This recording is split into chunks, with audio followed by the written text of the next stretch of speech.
If you cannot see the liquidity, you are the liquidity. এই বিখ্যাত উক্তিটি করেছিল হচ্ছে মাইকেল জে হাডলসন, যাকে আমরা সবাই আইসিটি বলেই চিনি। লিকুইডিটি ব্যাপারটা এত গুরুত্বপূর্ণ কেন, বা মাইকেলই বা এরকম কথাটা হঠাৎ করে বলতে গেলেন কেন যে লিকুইডিটি যদি আমরা বুঝতে না পারি তাহলে আমরাই লিকুইডিটিতে পরিণত হব। তো আজকের ভিডিওতে আমরা এই লিকুইডিটি নিয়ে ডিটেলসে আলোচনা করব। তো নমস্কার বন্ধুরা, মার্কেট ল্যাব বাংলার আরও একটা নতুন ভিডিওতে আপনাদের সবাইকে জানাই স্বাগত। তো আমরা যখন ধরুন ট্রেড নিচ্ছি, নিয়ে হয়তো দেখে থাকছি যে আমরা একটা ট্রেড নিলাম, আমরা স্টপ লসও ট্রেডের মধ্যে লাগিয়ে দিলাম। লাগিয়ে দেওয়ার পরে কি দেখতে পেলাম যে কিছুক্ষণ বাদে স্টপ লসটা ট্রিগার হয়ে গেল, আমরা ট্রেড থেকে বেরিয়ে গেলাম এবং তারপরে ট্রেডটা আমাদের যেই ডাইরেকশান ছিল সেই ডাইরেকশানেই মুভ করলো, কিন্তু আমি ট্রেড থেকে বেরিয়ে গেলাম। যে আমি ট্রেডটা নিলাম, ট্রেডটা নেওয়ার পর আমার স্টপ লসটা মার্কেট কেটে দিল, তারপরে মার্কেট ওপরের দিকে মুভ করতে থাকলো। এর ফলে আমার কি ধারণা হলো যে পরবর্তীকালে আমি স্টপ লস ব্যবহার করলে পরে মার্কেট আমার স্টপ লসটা কেটে দেয়, তারপরে আপনার আপসাইডে মুভ দিয়ে দিচ্ছে বা আমি যেদিকে যাই সেদিকে মুভ দিয়ে দিচ্ছে। তার ফলে কি হবে যে তার ফলে আমাদের আরো বেশি বড় পরিমাণে লস তৈরি হবে, তার কারণ সেই সময় আমরা স্টপ লসটা ব্যবহার করব না। তো আসুন তাহলে দেখি যে লিকুইডিটি ব্যাপারটা কি আছে। লিকুইডিটি বলতে গেলে আমরা মেন বুঝবো হচ্ছে কি, লিকুইডিটি মানে হচ্ছে কি সেখানে আপনার প্রচুর পরিমাণে আপনার অর্ডার মানে লিমিট অর্ডার পড়ে আছে, মানে যেখানে গেলে অর্ডারগুলো অটোমেটিক্যালি ট্রিগার হয়ে যেতে পারে। ঠিক আছে, এটা হচ্ছে লিকুইডিটি।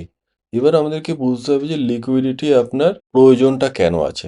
ঠিক আছে, বলা হয় কি লিকুইডিটি হচ্ছে মার্কেটের ফুয়েল, কিন্তু এই লিকুইডিটির প্রয়োজনটা কি? মনে করুন কোনো একটা স্টক রয়েছে, সেই স্টকটা ধরুন মনে করুন এই স্টকটার কথাই আমরা বলছি। তো এই স্টকটা বর্তমানে চলছে হচ্ছে কত, ধরুন 476 টাকায় স্টকটা চলছে।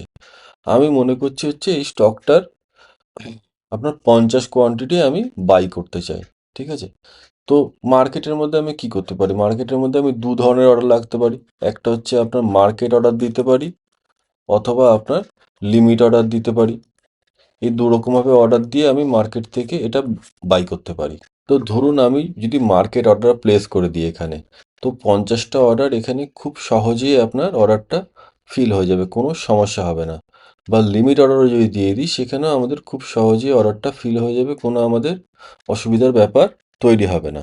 তার কারণ হচ্ছে কি, ধরুন প্রত্যেক দিন এই স্টক আপনার ট্রেড হচ্ছে হচ্ছে প্রত্যেক ধরুন 5 মিনিটের ক্যান্ডেল দেখছি। ধরুন আমি এখানে 5 মিনিটের ক্যান্ডেলে আমি দেখতে পাচ্ছি কত, 126.42K, মানে 1,26,000-এর বেশি শেয়ার আপনার 5 মিনিটের মধ্যে ট্রেড হয়ে গেছে।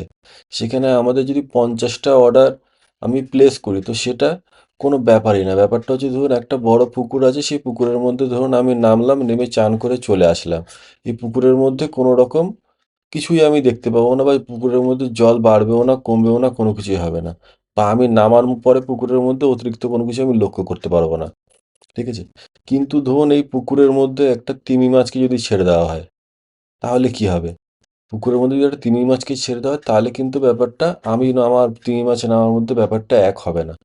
তিমি মাছটা যদি জলের মধ্যে নেমে যায় পুকুরের মধ্যে, তাহলে দেখবো যে গোটা পুকুরের মধ্যে একটা তোলপাড় হয়ে গেছে, পুকুরের অর্ধেক জল জল মানে আপনার বাইরে চলে এসছে। তার কারণ হচ্ছে কি, তার আপনার যে পরিমাণটা আছে, তার সাইজটা কি, সেটা হচ্ছে আপনার বিরাট বড় একটা সাইজ। ঠিক আছে, মানে একটা পুকুরের তুলনায় আর তিমি মাছের সাইজটা আপনার বিরাট বড়। একইভাবে যখন মার্কেটের মধ্যে আমরা রিটেলাররা বাই সেল করছি, সেই সময় কিন্তু আমরা যে কোয়ান্টিটি বাই বা সেল করছি সেটা পুকুরের মধ্যে একটা মানুষ নামার মতন। কিন্তু মার্কেটের মধ্যে যখন বড় বড় ইনস্টিটিউশনরা ট্রেড করছে, তাদের মধ্যে কিন্তু কোয়ান্টিটিটা হচ্ছে একটা তিমি মাছের মতনই কোয়ান্টিটি। তারা যদি ধরুন এই অর্ডারটাকে মার্কেটে প্লেস করে দেয়, তাহলে সঙ্গে সঙ্গে কি হবে যে মার্কেটের মধ্যে দেখতে পাবো যে আমরা প্রচণ্ড বড় একটা স্পাইক চলে আসবে, বা এত বেশি কোয়ান্টিটি ট্রেড হয়ে যাবে যে স্টকটা আপনার হয়তো ওর যে আপার বা লোয়ার লিমিট আছে সেটাকে পার করেও চলে যেতে পারে। যদি ধরুন আমি আপনাকে একটা জিনিস দেখাই এখান থেকে, এটা হচ্ছে কি একটা মার্কেট ডেপথ। ঠিক আছে, বা এখানে আপনার বিড এবং আস্ক মানে ক্রেতা এবং বিক্রেতা এদের দুজনের আপনার যে লিমিটের মধ্যে অর্ডারগুলো মার্কেটের মধ্যে দিয়ে রাখা আছে অলরেডি, সেটা আমরা দেখতে পাচ্ছি। তো বুঝতে পারছি কি এতগুলো, এটা হচ্ছে বায়ারদের সাইডে রয়েছে, এরা হচ্ছে আপনার সেলারদের দিকে রয়েছে। ঠিক আছে, ধরুন এখানে 25টা আপনার বিক্রি করতে চাইছে হচ্ছে 1629-এর, দুখানা বিক্রি করতে চাইছে 1629.10, এভাবে আপনার সব অর্ডারগুলো আপনার লাগিয়ে দেওয়া আছে, এবং এখানে সেলাররাও আপনার এই অর্ডারগুলো প্লেস করে রেখেছে। ধরুন এখানে কোনো একটা সময় একটা মানুষ 1,00,000 কোয়ান্টিটি আপনার মার্কেটে যদি প্লেস করে দেয়, তো কি হবে এখানে সেলারদের মধ্যে ধরুন এখানে 1630-এ আপনার 1630.40-এ আপনার সব থেকে কম টাকায় আপনার সেল করতে যায়, সব থেকে বেশি হচ্ছে কত 1630.90। এভাবে যদি ক্রমশ নিচের দিকে যাওয়া যায় তাহলে দেখা যাবে হয়তো কি যে আপনার সেল করার জন্যে লোক বসে আছে হচ্ছে 1700 টাকায়। ঠিক আছে, এরা হয়তো লিমিট অর্ডার লাগিয়ে দিয়েছে, সঙ্গে সঙ্গে এই অর্ডারটা আপনার 1700 অবধি আপনার সম্পূর্ণ অর্ডারটাকে নিয়ে নেবে। তার ফলে কী হবে, মার্কেটের মধ্যে একটা প্রচণ্ড স্পাইক তৈরি হবে। কিন্তু কি আছে, সমস্ত যে স্টকগুলো আছে সেই স্টকগুলোরই একটা আপার এবং লোয়ার সার্কিট লিমিট আছে। ঠিক আছে, তার উপরে যদি চলে যায় সেই স্টকটা, তাহলে সেখানে ট্রেড অটোমেটিক্যালি বন্ধ হয়ে যাবে। সুতরাং এভাবে কোনো সময়তেই কিন্তু ইনস্টিটিউশন যারা যায় তারা আপনার এভাবে মার্কেট অর্ডার দিয়ে বা বাই করে নিতে পারবে না। তাদেরকে সবসময়তে কি করতে হবে, তাদেরকে সবসময়তে আপনার লিমিট অর্ডার দিয়ে বাই করতে হবে। তো তারা কি করবে বাই করার জন্য, তাদেরকে বাই করার জন্য কিছু নির্দিষ্ট জায়গার জন্য ওয়েট করতে হয়। সেগুলো আপনার ধরুন কোথায় কোথায়, ধরুন দু ধরনের আপনার মার্কেটের মধ্যে আমরা লিকুইডিটি দেখতে পেয়ে থাকবো। মার্কেটের মধ্যে আমরা দু ধরনের লিকুইডিটি দেখতে পাবো হচ্ছে কি, একটা হচ্ছে আপনার বাই সাইড আপনার লিকুইডিটি, আর দ্বিতীয় হচ্ছে আপনার কি সেল সাইড লিকুইডিটি। এবার এই ব্যাপারটা কি আছে, ধরুন আপনার এখানে আছে হচ্ছে একটা আপনার রেজিস্ট্যান্স, আর ধরুন এখানে আপনার আছে হচ্ছে একটা সাপোর্ট। একটা রেজিস্ট্যান্স রয়েছে এখানে, আর এখানে একটা ধরুন আপনার সাপোর্ট রয়েছে। তো সাধারণভাবে কি হবে, আমরা যারা আছি তারা ধরুন যারা ট্রেড করছি, রিটেলার যারা আছে তারা আমরা সবসময় মনে করছি কি আমরা এই সাপোর্টে বাই করব, আর এখানে রেজিস্ট্যান্সে গেলে এখানে সেল করব। ঠিক আছে, তো আমাদের স্টপ লস কোথায় থাকবে, আমাদের স্টপ লস থাকবে হচ্ছে সাপোর্টের নিচে এখানে, এবং যদি এখান থেকে সেল করে তাহলে স্টপ লস কোথায় থাকবে আপনার রেজিস্ট্যান্সের ওপরে। এখানে আমাদের দেওয়া আছে হচ্ছে স্টপ লস। ধরুন এখানে আপনার মার্কেট এই রেজিস্ট্যান্সটা পার করে ওপরে চলে যাচ্ছে, তখন সঙ্গে সঙ্গে কী হবে, তখন আপনার নতুন বায়ার যারা আছে বায়াররা আপনার এখানে চলে আসবে, তাই তো, যে এখানে ব্রেকআউট হয়ে গেছে এখানে বাই করতে হবে। একইভাবে ধরুন এখানে যারা আপনার এই পজিশন থেকে শর্ট করে বসেছিল, তারাও দেখবে হচ্ছে কি যে মার্কেট আপনার রেজিস্ট্যান্সটা ব্রেক করে দিয়েছে, তো তারা যে সেল করেছিল তাদের যখন পজিশনটা স্কোয়ার আপ হবে তারা কি করবে, তারাও আপনার এখানে বাই করে নেবে। ঠিক আছে, তো এইখানে আপনার একটা হিউজ পরিমাণে বাইং অর্ডার অটোমেটিক্যালি ট্রিগার হয়ে যাবে। তো সুতরাং এখানে আমরা দেখতে পাবো হচ্ছে একটা কি বাই সাইড লিকুইডিটি। একইভাবে এখানে যখন প্রাইস আসে তখন আমরা কি করছি, এখান থেকে আমরা বাই করছি, তাই তো, এবং আমাদের স্টপ লস আছে এখানে। যখন আপনার মার্কেট এখানে নিচে চলে আসবে তখন আমরা কি করবো, আমরা পজিশনটা চেষ্টা করবো স্কোয়ার আপ করে দেওয়ার জন্য। স্কোয়ার আপ করার জন্য আমরা কি করব, এখানে আমরা সেল করব। ঠিক আছে, একইভাবে যখন ধরুন রেজিস্ট্যান্সটা ব্রেক হয়ে যাচ্ছে তখন যারা নতুন সেলার এখানটায় আপনার এন্ট্রি করবে তারাও এখানে আপনার সেল করবে। ঠিক আছে, তো তার ফলে এখানে নতুন পরিমাণে সেল আপনার অর্ডার একটা তৈরি হবে। ঠিক আছে, তো এই জায়গাটা সেই জন্য আমরা দেখতে পাবো হচ্ছে কি একটা সেল সাইড লিকুইডিটি। তো যারা আপনার স্মার্ট মানি রয়েছে বা যারা ইনস্টিটিউশন রয়েছে তারা সবসময় চেষ্টা করবে হচ্ছে এই পজিশন থেকে আপনার বাই বা সেল করার জন্য। তার কারণ হচ্ছে কি তারা এখানে অটোমেটিক্যালি একটা হিউজ পরিমাণে রেডিমেড আপনার একটা অর্ডার পেয়ে যাচ্ছে। ঠিক আছে, তাদেরকে কোনো কিছু করতে হচ্ছে না, তারা এখানে আপনার একটা অর্ডার পেয়ে যাচ্ছে। এবং আরও একটা কথা যেটা খুব জেনে রাখার দরকার আমাদের, স্মার্ট মানি বা ইনস্টিটিউশন যারা হয় তাদের কাছে আপনার মেন যেটা পাওয়ার সেটা হচ্ছে কি তাদের কাছে আপনার আছে হচ্ছে পয়সা। ঠিক আছে, কিন্তু তাদের সব থেকে বড় সমস্যা যেটা হচ্ছে তাদের কোয়ান্টিটি। তারা পয়সা দিয়ে মার্কেটকে ওপরে বা নিচে খুব সুন্দর নিয়ে চলে যেতে পারবে বা নিচেও নিয়ে আসতে পারবে, কিন্তু তাদের যদি এই কোয়ান্টিটিটা মার্কেটের মধ্যে বেচতে হয় বা তাদের এই কোয়ান্টিটিটা মার্কেট থেকে কিনতে হয়, সেখানেই তাদের মেন সমস্যাটা তৈরি হয়। ঠিক আছে, তো একটা জিনিস সঙ্গে করে আপনি চিন্তা করে দেখুন, মার্কেটের মধ্যে যে কোনো সময় ধরুন একটা আপনার অর্ডার এক্সিকিউট হচ্ছে, অর্ডার যখন এক্সিকিউট তখন মার্কেটের মধ্যে কার আছে, ধরুন তার একটা অর্ডার এক্সিকিউট করতে গেলে আপনার একটা বায়ার দরকার এবং একই সঙ্গে একটা আপনার সেলারও দরকার, তাই তো। তো কোনো একটা সময় ধরুন কোনো একজন বায়ার জিনিসটা বাই করছে, তার চিন্তা কি আছে যে মার্কেট আপনার উপরের দিকে যাবে, সেই জন্য সে বাই করছে। একই সঙ্গে কিন্তু একটা সেলার সেই সময় জিনিসটা বিক্রি করে দিচ্ছে, তার চিন্তা হচ্ছে কি, তার চিন্তা হচ্ছে মার্কেট আপনার নিচের দিকে যাচ্ছে। তো একই সময় দুরকম মানুষ কিন্তু সম্পূর্ণ একে অপরের উল্টো চিন্তা করছে, ঠিক আছে? এবং এইটা করছে বলেই কিন্তু মার্কেট আপনার মুভ করছে, যে কিছু লোক মনে করছে যে ওপরে যাবে, কিছু লোক মনে করছে যে জিনিসটা দাম কমে যাবে, ঠিক আছে? তো এবার আমরা দেখি যে এইরকম ধরনের লিকুইডিটি যেই জিনিসগুলো আছে, সেই লিকুইডিটিগুলো আমরা কোন কোন জায়গায় দেখতে পাবো। লিকুইডিটি আমরা সবসময় দেখতে পাবো যে দেখি ইকুয়াল হাই এবং ইকুয়াল লো যেগুলো আছে, সেগুলোতে কিন্তু আমরা সবসময়তে লিকুইডিটি দেখতে পাবো। যেমন ধরুন এখানে আমি দেখতে পাচ্ছি কি, এখানে অনেকগুলো আপনার ইকুয়াল হাই তৈরি হয়ে আছে, ঠিক আছে? এই ইকুয়াল হাইগুলো যখন দেখতে পাচ্ছি, তারপর কি মানুষ মনে করছে যে এখান থেকে মার্কেট রেজিস্ট্যান্স নিচ্ছে, তো সুতরাং এখান থেকে আমরা শর্ট করতে পারি। তো মার্কেট যদি ধরুন আপনার নিচে যাওয়ারও হয়, তো এই লিকুইডিটিগুলোকে কিন্তু মার্কেট আগে আপনার গ্র্যাব করবে, ঠিক আছে? এই লিকুইডিটিগুলো কিন্তু মার্কেট আগে সুইপ করে দেবে, তারপরে আপনার মার্কেট নিচে যাবে, ঠিক আছে? যেমন ধরুন এখানে এই যে ইকুয়াল যে হাইগুলো হয়েছে, দেখুন যে এখানে ইকুয়াল হাইগুলো কিন্তু মার্কেট আপনার বার করে দিয়েছে, তারপরে কিন্তু মার্কেট আপনার নিচের দিকে মুভ করেছে, ঠিক আছে? এবং এখানেও যদি দেখেন, এখানেও কিন্তু দেখুন যে বেশ কিছু আপনার ইকুয়াল হাই তৈরি করেছে। এই যে ইকুয়াল হাইগুলো রয়েছে, ইকুয়াল হাইগুলোকে মার্কেট আপনার সুইপ করে দিয়েছে, তারপরে মার্কেট কিন্তু নিচে এসছে। একইভাবে যখন দেখবেন আপনার ইকুয়াল লো, যেমন ধরুন আমি এখানে দেখতে পাচ্ছি যে এখানে ধরুন বেশ কিছু আপনার দেখতে পাচ্ছি যে ইকুয়াল আপনার লো মার্কেট আপনার ফর্ম করে রেখে দিয়েছে। তো দেখুন এখান থেকে ইকুয়াল যে লোগুলো আছে, ইকুয়াল লোগুলোই কিন্তু মার্কেট আপনার সুইপ করে দেওয়ার পরে মার্কেট উপরের দিকে আপনার মুভ করেছে, ঠিক আছে? তো এই লিকুইডিটি যেগুলো আছে, এই লিকুইডিটিগুলো কিন্তু মার্কেটের মধ্যে আপনার ফুয়েলের কাজ করে। ধরুন মার্কেট এক জায়গার থেকে অন্য জায়গায় মুভ করবে, এই মুভ করার আগে কিন্তু মার্কেট আপনার লিকুইডিটিগুলোকে নিয়ে নেবে। এই লিকুইডিটিগুলোকে যে আছে, সেই লিকুইডিটিগুলোকে আপনার দু রকম জিনিস আপনার লিকুইডিটিতে, এই লিকুইডিটি যেখানে আছে সেখানে কিন্তু আপনি দু রকমের রিয়াকশন আপনি দেখতে পান। মনে করুন আপনার এখানে একটা ধরুন লেভেল আছে, এই লেভেলের মধ্যে ধরুন লিকুইডিটি আছে, এই লিকুইডিটিতে গিয়ে মার্কেট আপনার লিকুইডিটিটাকে এখানে জাস্ট ওপরে চলে গিয়ে লিকুইডিটিটাকে আপনাকে গ্র্যাব করে নিচে চলে আসতে পারে, ঠিক আছে?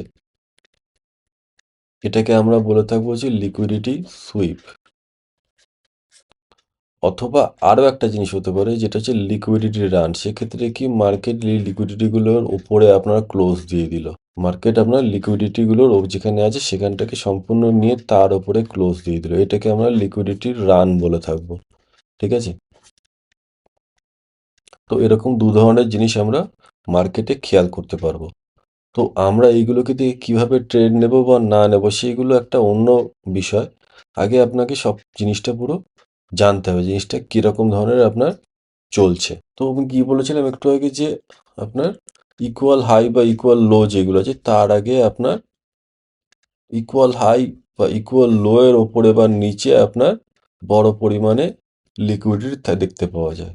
এছাড়াও আমরা লিকুইডিটি দেখতে পাবো হচ্ছে কোথায়, যখন ধরুন ট্রেন্ড লাইন রয়েছে, ট্রেন্ড লাইনের মধ্যে আমরা লিকুইডিটি দেখতে পাবো। যেমন ধরুন এখানে আমি দেখছি কি, এখানে ধরুন ট্রেন্ড লাইন রয়েছে, একবার দুবার এবং তিনবার ধরুন এই ট্রেন্ড লাইন থেকে মার্কেট আপনার রিজেকশন নিচ্ছে।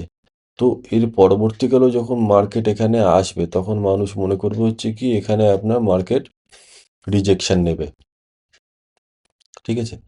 তো এখান থেকে মানুষ কি করবে, তখন শর্ট করবে। কিন্তু এখানটাতেই হবে হচ্ছে আপনার আসল মজার জিনিস, এখানে কিন্তু মার্কেট আপনার রেজিস্ট্যান্স নেবে না, মার্কেট এর ওপরে চলে যাবে, চলে গিয়ে এখানে যারা শর্ট করে অলরেডি বসে আছে তাদের আপনার স্টপ লসগুলোকে মার্কেট কালেক্ট করবে।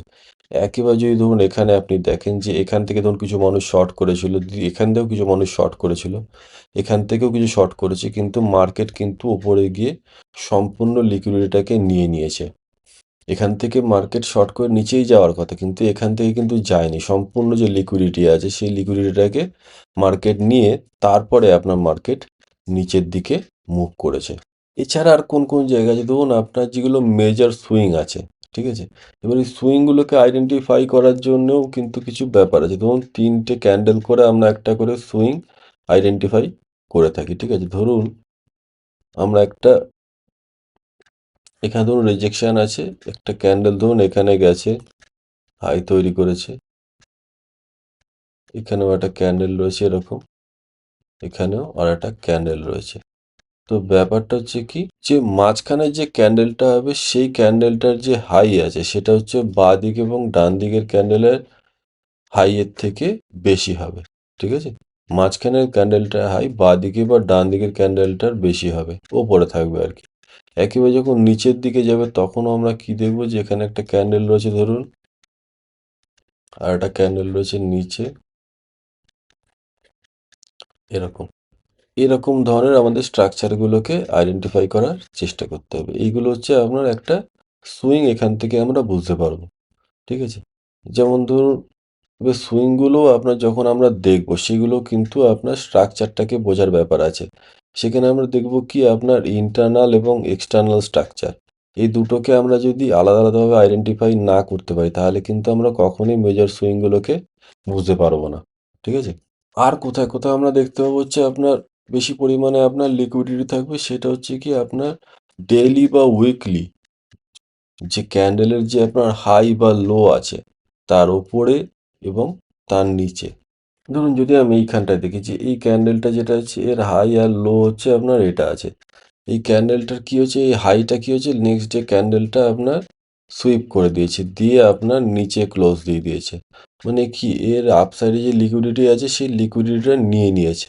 তো পরবর্তীকালে কিন্তু এর নিচে যাওয়ার সম্ভাবনাটা বেশি, নিচে গিয়ে কি করবে, এটা যে নিচের দিকে যে লিকুইডিটি আছে সেটা নেওয়ার দিকে মার্কেট যাওয়ার চেষ্টা করতে পারে। প্রিভিয়াস ডে এবং উইকলি যে হাই বা লো আছে তার নিচে বা ওপরে কিন্তু আপনার প্রচুর পরিমাণে লিকুইডিটি আমরা দেখতে পারবো। তো যখনই আমরা ডেইলি বা উইকলি ক্যান্ডেল দেখব তার কিন্তু হাই বা লো যেগুলো আছে সেগুলোকে আমরা সবসময় মার্ক করব, এবং সেখানে গিয়ে মার্কেট কী ধরনের রিয়াকশন করছে সেটা আমরা বোঝার চেষ্টা করব।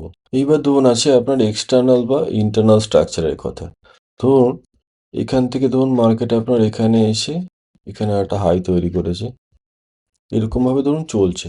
এই যদি আমরা মনে করছি ধরুন এটা হচ্ছে ধরুন আপনার এক্সটার্নাল একটা স্ট্রাকচার, এখানে একটা হাই তৈরি করেছে, এখানে লো তৈরি করেছে, এখানে আপনার একটা লোয়ার হাই তৈরি করেছে, এখানেও আপনার লোয়ার একটা লো তৈরি করেছে, এখানে বর্তমানে একটা হাই তৈরি করেছে এবং তার মধ্যেই মার্কেট আপনার ঘুরছে।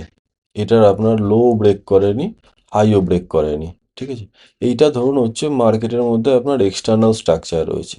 এবার এক্সটার্নাল স্ট্রাকচারের ভিতরেও কিন্তু আমি যদি দেখি তাহলে কিন্তু দেখতে পাবো যে আমরা ইন্টারনাল স্ট্রাকচার রয়েছে।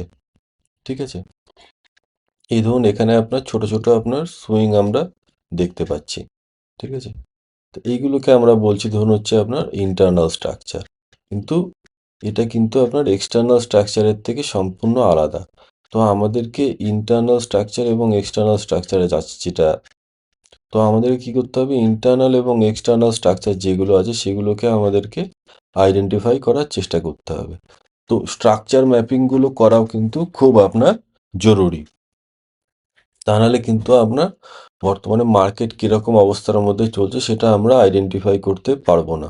এবার ধরুন আরও একটা ব্যাপার আমি আপনাদের সঙ্গে শেয়ার করি। তো ধরুন এটা হচ্ছে এক্সাইড ইন্ডাস্ট্রি চার্ট, আমরা ডেইলি টাইম ফ্রেমে দেখছি। তো আমরা দেখতে পাচ্ছি কি যে এইখান থেকে আপনার প্রচুর বড় বড় ক্যানেল হচ্ছে, এবং নিচের দিকে যদি এখানেও দেখি এখানে দেখতে পাচ্ছি কি আপনার হিউজ পরিমাণে একটা ভলিউম চলে এসছে, এবং এই ভলিউম যেটা আছে এই ভলিউমটা যখন দেখবে এবং এই বড় বড় ক্যান্ডেল তৈরি হবে সেটা দেখেই কিন্তু মানুষ মার্কেটের মধ্যে আপনার এন্ট্রি নিয়ে নেবে, তাই না? তো ধরুন এটা যদি আমরা এর আগের থেকে দেখার চেষ্টা করি, ধরুন এখানে আপনার একটা সুইং তৈরি হয়েছে এবং এখান থেকে একটা ভালো পরিমাণে ডিসপ্লেসমেন্ট মার্কেট তৈরি করেছে। তো যখনই এরকম ধরনের দেখবো তো প্রিভিয়াস যে আপনার রেড যে ক্যান্ডেলটা রয়েছে সেটাকে আমরা কি করব, সেটাকে আমরা একটা বুলিশ অর্ডার ব্লক হিসেবে চিহ্নিত করব। ধরুন আমি এই যে প্রিভিয়াস রেড ক্যান্ডেলটা রয়েছে এই প্রিভিয়াস রেড ক্যান্ডেলটাকে ধরুন আমি একটা চিহ্নিত করছি। ঠিক আছে, এটা আমাদের একটা বুলিশ অর্ডার ব্লক হিসেবে কাজ করবে। তো দেখুন পরবর্তীকালে যখন এই বুলিশ অর্ডার ব্লকটার মধ্যে মার্কেট দ্বিতীয়বার এসছে, আসার পরে কিন্তু এখনও কিন্তু আপনার ভলিউম তৈরি হয়নি, আসার পরে দেখুন মার্কেট কিন্তু এখান থেকে আপনার রিজেকশন নিচ্ছে, এবং তারপরে দেখুন 1 2 3 4 5 ঠিক আছে? এই ৫ দিন কিন্তু মার্কেট একটা খুব ন্যারো রেঞ্জের মধ্যে ঘুরেছে। ঠিক আছে? এই পজিশনগুলো হচ্ছে অ্যাকুমুলেশন করার জায়গা। ঠিক আছে? এইখানেই কিন্তু বড়, বড় যারা প্লেয়ার আছে তারা কিন্তু আপনার টোটাল জিনিসটাকে অ্যাকুমুলেট করেছে এই বড় মুভটা তৈরি হওয়ার আগে। ঠিক আছে? এবং তারপরে যখন আপনার বড় মুভটা এসছে, এই মুভটা দেখে কিন্তু সম্পূর্ণ যারা মানুষজন আছে তারা এই ব্রেকআউটটাকে দেখে ছুটে এসছে যে এটাতে ব্রেকআউট হয়েছে, এটাতে আমাদেরকে এন্ট্রি নিতে হবে। দেখুন এর পরে যখন আপনার মানুষজন এখানে এন্ট্রি নিয়েছে এরকম বড় বড় ক্যান্ডেল দেখে, সেখানে কিন্তু মার্কেট আবার আপনার সাইডওয়েজ হয়ে গেছে। ঠিক আছে? তো আমাদেরকে এরকমভাবে সুইংগুলোকে আইডেন্টিফাই করতে হবে এবং অর্ডার ব্লকও আইডেন্টিফাই করার চেষ্টা করতে হবে। এখন দেখুন মার্কেট আমরা দেখতে পাচ্ছি কি যে মার্কেট আবার আপনার কনসলিডেট করে যাচ্ছে এবং এখন দেখতে পাচ্ছি কি আমরা মার্কেট আপনার এই রকম জায়গায় এখান থেকে কিন্তু আপনার একটা সাপোর্ট তৈরি করেছে। এখানে আপনার একটা সাপোর্ট এরিয়া মার্কেট তৈরি করেছে। ঠিক আছে? প্রাইস যখন পরবর্তীকালে আবার এখানে আসবে তখন কিন্তু মানুষ মনে করবে হচ্ছে এখানে বাই করার জন্য, কিন্তু এখানে বাই করলেও কিন্তু এটা অ্যাকচুয়াল আপনার সাপোর্ট হিসেবে তখন কাজ করবে না। তার কারণ হচ্ছে কি অ্যাকচুয়াল যে অ্যাকুমুলেশনটা হয়েছে সেই অ্যাকুমুলেশনটা কিন্তু এখান থেকে হয়নি, সেটা হয়েছে আরও এর থেকে নিচের থেকে। তো এইখানে আপনার প্রাইসটা আপনার সাপোর্টটা ব্রেক করে নিচে চলে আসবে এবং নিচে চলে আসার পর সেই সময় আমাদেরকে দেখতে হবে যে এখানে আপনার মার্কেট কীরকমভাবে প্রাইসটা রিয়াকশান করছে, সেই বুঝে আমাদেরকে পরবর্তীকালে আবার ট্রেড নেওয়ার জন্যে প্ল্যান করতে হবে। তো এটা ছিল হচ্ছে লিকুইডিটির ব্যাপারে আপনার একটা ওভারঅল ধারণা। লিকুইডিটি ব্যাপারটাও আপনার খুব বড় একটা টপিক, এটাকে এত সহজে আপনার একটা ছোট ভিডিওর মধ্যে ডিসক্রাইব করা মানে একটা ছোট ভিডিওর মধ্যে আপনার বলাটা খুবই কষ্টকর ব্যাপার। আমি যেগুলো যেই ব্যাপারগুলো বললাম সেগুলোকে নিয়ে আলাদা আলাদাভাবে যদি ভিডিও করা হয় তাহলে সম্পূর্ণ ব্যাপারটা হয়তো পরিষ্কারভাবে আপনাদের সঙ্গে ডিসকাস করা সম্ভব হয়। তবে যতটা সম্ভব আমি একটা ছোট সময়ের মধ্যে আপনাদেরকে বোঝানোর চেষ্টা করলাম। তো আপনাদের যদি এই ব্যাপারে কোনো প্রশ্ন থাকে তো আপনারা অবশ্যই কমেন্ট করে জানাতে পারেন। তো সেই ব্যাপারগুলো আমি ক্লিয়ার করে দেওয়ার চেষ্টা করব, বা অন্য কোনো টপিক নিয়েও যদি আপনারা ভিডিও দেখতে চান সেটাও আপনারা কমেন্ট করে জানাতে পারেন। তো এই ভিডিওটা এখানেই শেষ করছি। সবাই অনেক ভালো থাকবেন। আপনাদেরকে অনেক ধন্যবাদ।